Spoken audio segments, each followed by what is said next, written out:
پھر آگے فرمایا الیوم اکملت لکم دینکم واتممت علیکم نعمتی، آج کے دن میں نے تمہارے لیے دین کو مکمل کر دیا ہے، اس دین کے اندر نہ کمی کی گنجائش ہے نہ زیادتی کی گنجائش ہے، یہ دین مکمل ہے۔ کون کہنے والا ہے؟ خلاق عالم فرما رہے ہیں، رب العالمین کا ارشاد ہے کہ او لوگو، اے ایمان والو، دین کے اوپر آنا چاہتے ہو، دین کے اوپر عمل کرنا چاہتے ہو، الیوم اکملت لکم دینکم، میں نے آج کے دن تمہارے لیے اس دین کو مکمل کر دیا ہے، اسی کے مطابق عمل کر لو، جو چیز دین نے بتلائی ہے اختیار کر لو، جو چیز دین میں نہیں ہے اس کو چھوڑ دو، کتنی ہی خوشنما کیوں نہ ہو، کتنی ہی اچھی اور بھلی کیوں نہ ہو، وہ دین نہیں ہو سکتا، کیونکہ دین مکمل ہے، نہ کمی کی گنجائش ہے نہ زیادتی کی گنجائش ہے،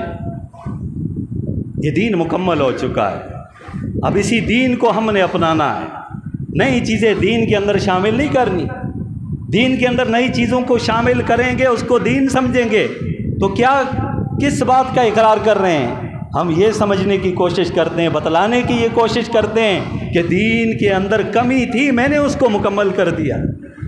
دین مکمل ہے اور اللہ تعالیٰ نے اس دین کو میرے اور آپ کے لیے پسند کر لیا۔ اور پھر آگے اللہ تعالیٰ نے دوسری جگہ ارشاد فرمایا وَمَن يَبْتَغِ غَيْرَ الْإِسْلَامِ دِينًا، یا اللہ اگر کسی نے دین اسلام کو چھوڑ دیا، کسی اور مذہب کو اختیار کر لیا، کسی اور دین کو اختیار کر لیا، کسی اور طریقے کو اپنا لیا، یا اللہ اس کا کیا حکم ہے؟ اللہ تعالیٰ نے ارشاد فرمایا دین اسلام کے علاوہ کتنا ہی خوشنما بظاہر کوئی عمل کیوں نہ ہو، بظاہر کوئی مذہب کیوں نہ ہو، بظاہر کوئی طریقہ کیوں نہ ہو، میں اللہ اس بات کا اعلان کرتا ہوں فَلَن يُقْبَلَ مِنْ، کہ میں اللہ تبارک و تعالیٰ اس بات کا اعلان کرتا ہوں دین اسلام کے علاوہ کوئی بھی طریقہ اختیار کیا جائے میں اسے قبول نہیں کروں گا۔